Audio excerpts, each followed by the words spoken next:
children. Hello, curious explorers in the Knowledge Park. What do you do when your computer starts to work more slowly, makes strange noises, or just stops working? Before you panic, it is good to learn how to check what is wrong, just like a doctor examines a patient. I invite everyone to discover the world of computer hardware diagnostics. At the playground, I met Dog and Frog. Dog was sure that to find out what was wrong with a computer, you had to sniff it carefully. He shared that when his laptop started to smell strange, he immediately knew it was because of burnt dust. Frog, on the other hand, believed that listening was the best way. She thought that by putting her ear to the case, she could hear which part was creaking and needed fixing. I explained to them that while unusual smells and sounds can be important clues, real diagnostics use special tools and programs that let us look inside the machine. In the picnic corner, I met Parrot and Sparrow.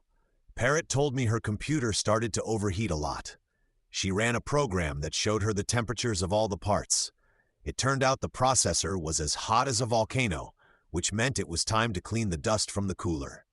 Sparrow added that his computer sometimes turned off by itself.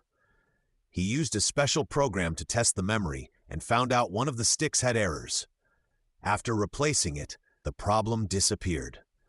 I agreed with them that these were great examples.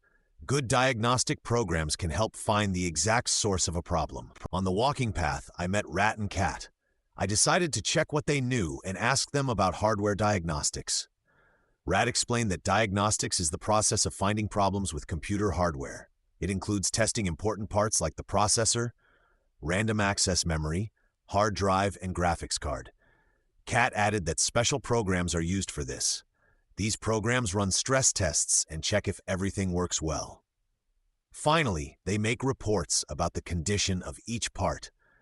I praised them for their knowledge, saying that hardware diagnostics is a key process to keep a computer in good shape and solve problems quickly. Dear researchers, today we learned how to be doctors for our computers. We understood that with diagnostic tools, we can check what is wrong with our machines and often fix the problem ourselves. Remember, regular diagnostics is the best way to make sure your computer works well for a long time. See you for more discoveries in the Knowledge Park.